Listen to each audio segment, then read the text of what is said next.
You know I like you, man. I respect your courage and heroism in Vietnam, your candor as a U.S. Senator, and your audacity to run for president. But I am disappointed in your new dance, the wiggle waggle.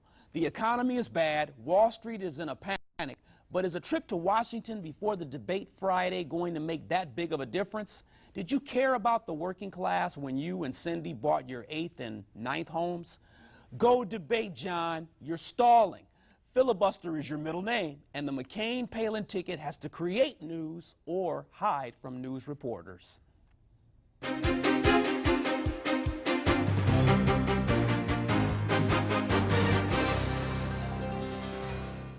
Welcome to Garrard McClendon Live. John Filibuster McCain is at it again, trying to look good by using the bailout to bail out. He's the star of the movie Escape to Washington because he's dodging the debate, donning his cape when Wall Street's in trouble, but unleashing his VP nominee to ridicule Southsiders in financial trouble. Go to Washington on Thursday and Monday, John, but be at the debate on Friday. Here's Johnny. It's time for both parties to come together to solve this problem. We must meet as Americans, not as Democrats or Republicans, and we must meet until this crisis is resolved. I'm directing my campaign to work with the Obama campaign and the Commission on Presidential Debates to delay Friday night's debate until we have taken action to address this crisis. I'm confident that before the markets open on Monday, we can achieve consensus on legislation that will stabilize our financial markets, protect taxpayers and homeowners, and earn the confidence of the American people.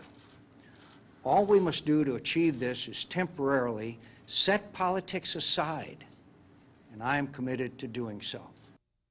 Uh-oh, John McCain is getting serious here, but check it out. Barack Obama says full steam ahead. The economy is important, and we need to continue with the business of voting for the next leader of the United States. Let's hear what Barack has to say.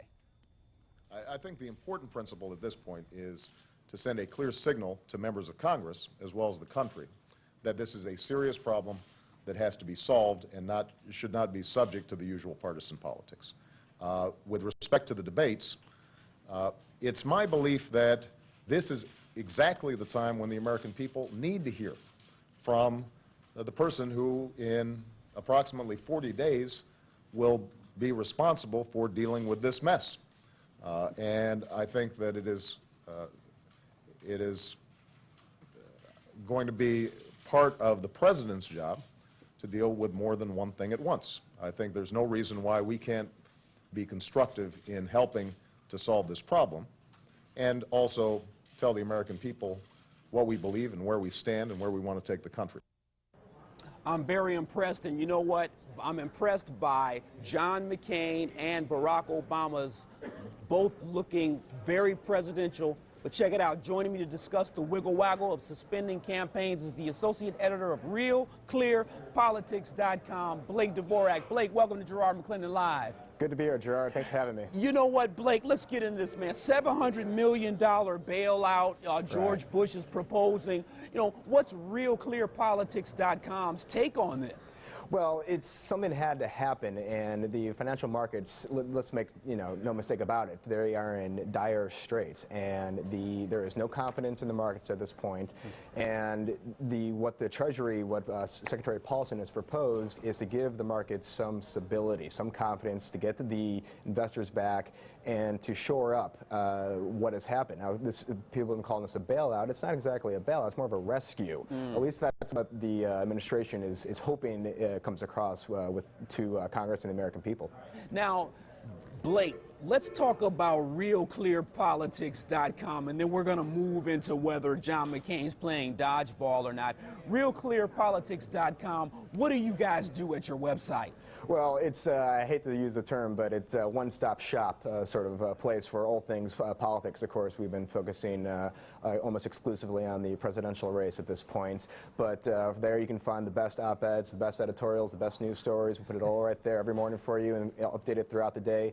We even have all the polling averages for all the states, national, and all the battlegrounds, everything you need to figure out what's going on right now.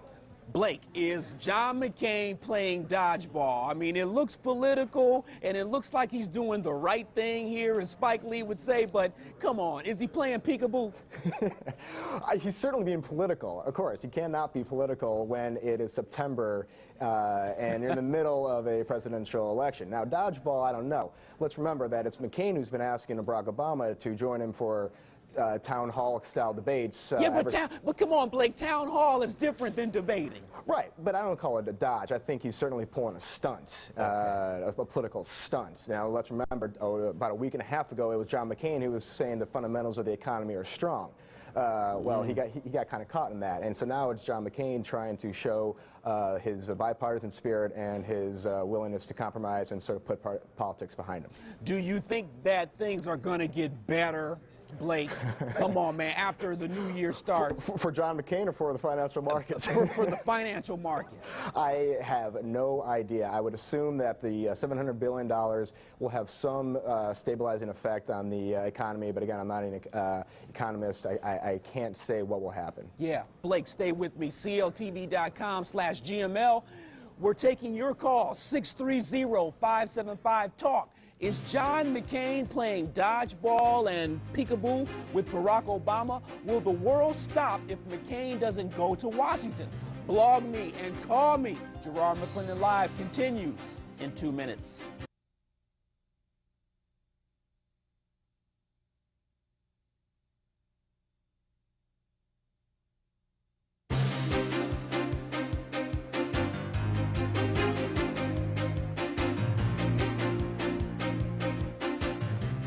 Welcome back to Garrard McClendon Live. 630-575-TALK is the number. Bail out Wall Street before we all go under. Should John McCain debate or hightail it to Washington? Joining me is the one and only Blake Dvorak from RealClearPolitics.com. Blake, thanks for staying throughout the second segment here. No problem. Blake, before I go to phones, in the hood, man, in the neighborhood, there's this thing called roll bounce. It's where you dance while roller skating. But what we're seeing is pole bounce. Right. What's going on, man? I mean, the McCain numbers were huge. Now these polls, the numbers are all over. Numbers are all over, and what it shows is that this race is still pretty tight, although I think Obama certainly has the edge at this point. McCain got a pretty significant bounce out of his convention, especially with the Sarah Palin pick. But now we're seeing that sort of that initial enthusiasm sort of fall off, and Obama has sort of regained the lead, kind of where he was going into the conventions. Yeah, Blake, I want to ask you about Palin a little bit later here, but I'm going to the phones. Steve, thanks for calling Garrard McClendon Live. Steve, what's your comment? Steve, what's your comment? My comment is that, first thing, adversity does not build character. It reveals character. And again, Barack Obama has showed and revealed his character by responding properly. McCain is backing out because he doesn't have an economic solution. And Barack Obama will expose that during this most pertinent time. But Steve, let me ask you this. Steve, he's a senator. It's his job to go to Washington and figure out this financial crisis, Steve. He's been chairman of the Commerce for years. He's been in the Senate for 26 years. He's also been affiliated with that S&L loan disaster 20 years ago. That's all economics. He is not good at it, so he cannot confront himself in this situation. And Obama's strong at this. This is another thing that Obama has expressed his concern, his interest with predatory lending 10 years ago. He was aware of that. He was aware of all these other situations and issues going on in America. McCain's not ready. America's got to vote their conscience and do the right thing and put this man in office and end it in November. Uh-oh, Steve, thanks for the call. Blake, man, they are out tonight. Blake, you want to comment on that? Steve was in the mix there. They certainly are, but I think there's blood in everyone's hands here in Washington over this mess, and it goes back, decades. This is what happens when bubbles burst, too. And let's remember, it was Chris Dodd, who's the head of the banking committee, I believe, who is also the heads a list of recipients of Freddie Mac donations. And the number 2 on that list, of course, is Barack Obama. The point is that there's a lot of blame to go around. You can certainly blame McCain for being in Washington, almost 3 decades, and you also can blame someone like Joe Biden. So, I mean, there's a lot of blame to go around. It's hard to pinpoint, and there'll be plenty of finger pointing coming down the road. That's right. Blame game is on the horizon. I'm going back to the phones. Mark, thank you for calling Garrard McClendon Live. Mark, what's your comment? Yes, sir. How are you? Excellent. Good. I just want to make a comment that I think that what Mr. McCain is doing shows that he's the more experienced and better qualified candidate.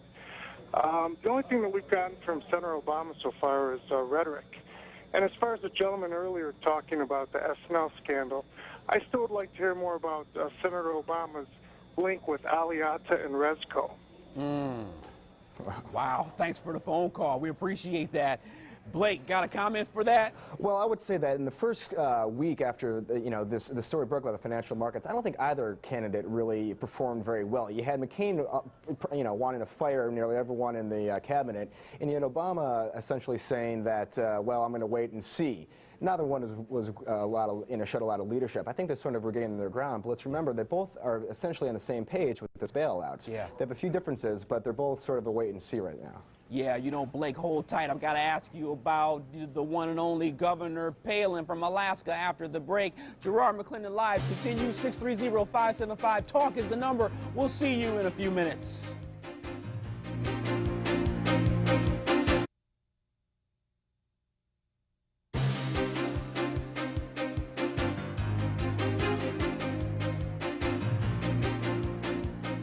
Go Chicago Irish. Hey, welcome back to Garrard McClendon Live. 630-575-TALK is my number. $700 million bailout from George W. Bush. Does it make sense? Or are the feds only interested when rich folks are hurting? I've got Blake Dvorak from Real Clear Politics with us. Blake, quickly, man, I got to ask you about Sarah Palin. Of course. Wise choice.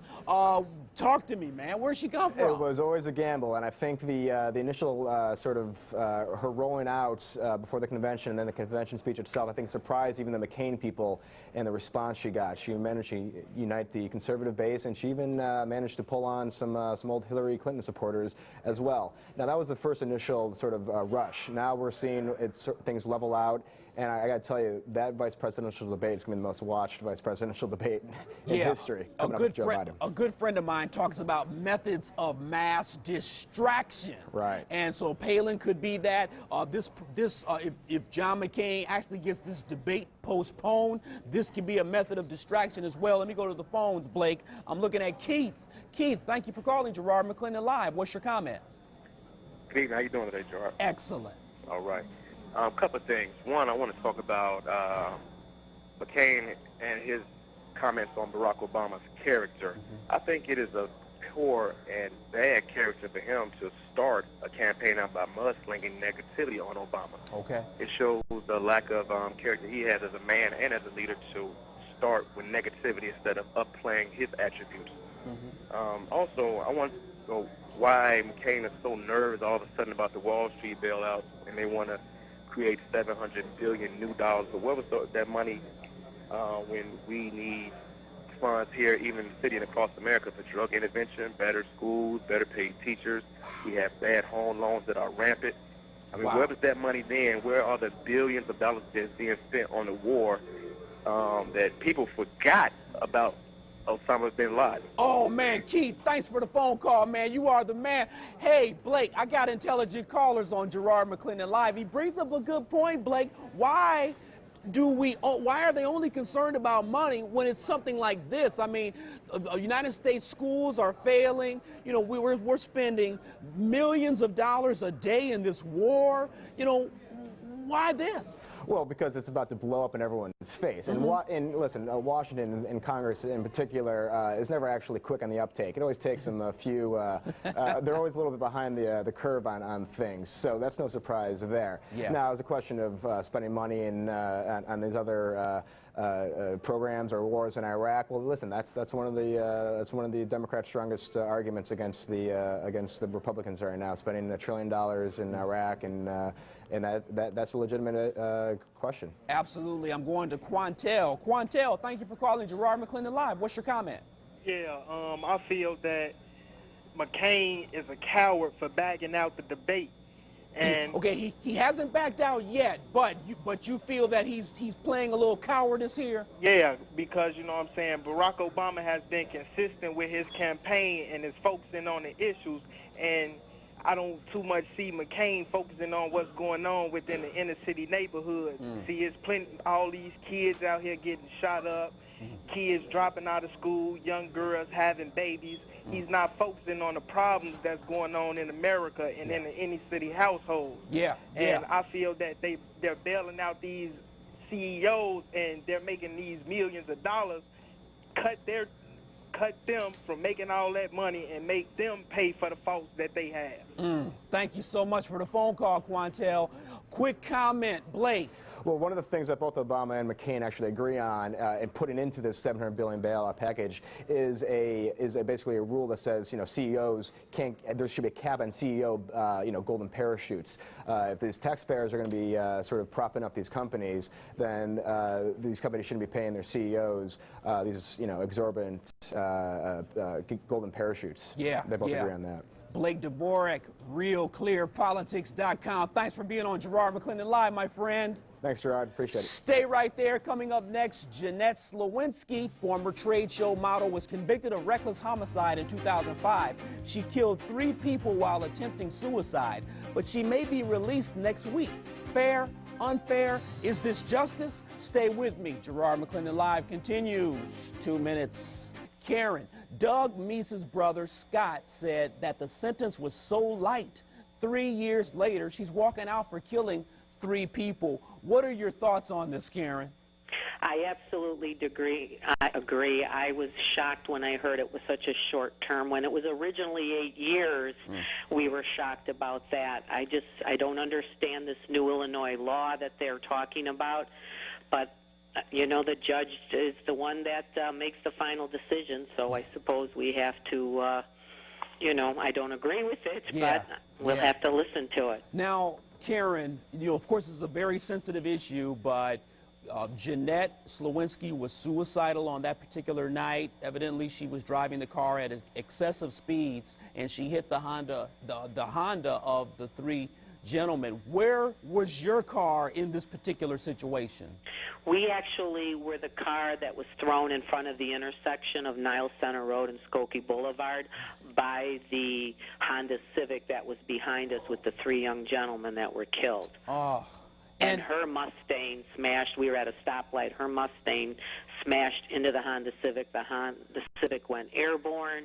The gentleman that was driving, he was airborne, and he flipped into the air, and then he ended up on the ground. The men were killed pretty much instantly, and we were thrown in the intersection, and we suffered back injuries and neck injuries. That's the car we were driving was Crown Victoria, so we just had the back end of our car smashed. You know, Karen, many times when people are in accidents, they say that there's this feeling of slow motion that takes place. What was occurring when you saw this happening? What was it like? Well, actually, I never did see it because we were hit. They were behind us, but I couldn't see anything, but I could hear the glass shattering. I could hear the wheels screeching, but I never really saw any of it. Yeah. But I've heard about it all. Now, Karen, we saw you on WGN earlier today expressing your views. We're talking about an 8-year sentence that gets cut in more than half. Give me your thoughts on this. I mean, but now we must admit if the young lady has special needs, if she's bipolar, if she has a mental illness, is it not right for her to be released early? No, I don't agree that she should be, but I do sympathize with people with these disorders. I believe that the revoking of the driver's license should be a lot longer than 2 years because you don't know when she's going to have another episode, and then if she is driving, she could take it out on other people. So I do not believe in just doing it for 2 years, and the psychiatric help that she had gotten wasn't very much to even help her, I don't think. But I mean, we'll have to wait and see, but I just pray for people just to look in their rearview mirrors when they're driving all the time because you don't know what's going to come behind you. Do you think, Karen, I know all of this is speculation. Do you think there was some leniency because of the competency of her lawyer and possibly the fact that the young lady was a commercial model? I really don't want to comment on something like that because I am not the judge that was the one that gave her that sentencing. According to the paper, he felt that that was a just sentence for the fact that she was a sick young lady. She was also not a violent offender, so he felt that that was the term. And if there is a new Illinois law that says they cut the sentence in half, and they also gave her sentencing for treatment, they took that off. I really can't say. I really don't know what was in the judge's mind. Definitely. Karen, we really appreciate you coming on the show. I really appreciate you being on Garrard McClendon Live. Well, thank you, and I appreciate you a lot, and I'll be watching you in the future. Excellent. Thanks to my guest tonight, Blake Dvorak, RealClearPolitics.com, and Karen Takori. I feel for the family members of Michael Dahlquist, John Glick, and Douglas Meese. You are in my prayers, and your loss gives me great pain. The tragedy is compounded by a once suicidal Jeanette Slowinski who suffered a broken ankle. I only hope that Slowinski receives special attention for special needs she may have. Forgiveness is most important right now, but Jeanette's release next week will require a special attention of its own. That's Garrard McClendon Live for tonight. Keep your head up and always be encouraged. Ask or ask? Donda's rules suit shoes.